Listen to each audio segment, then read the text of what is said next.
כולם יודעים שבעלך מזיין את אביגיל דבורקין, ורק את לא יודעת.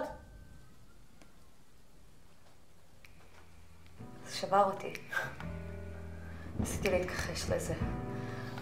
אבל בסוף הבנתי מה קורה, לא יכולתי להדחיק את זה יותר.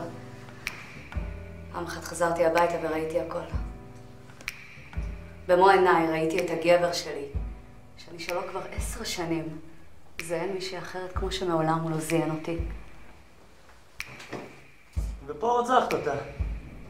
אתה לא מבין כמה רציתי לרצוח אותה באותו רגע.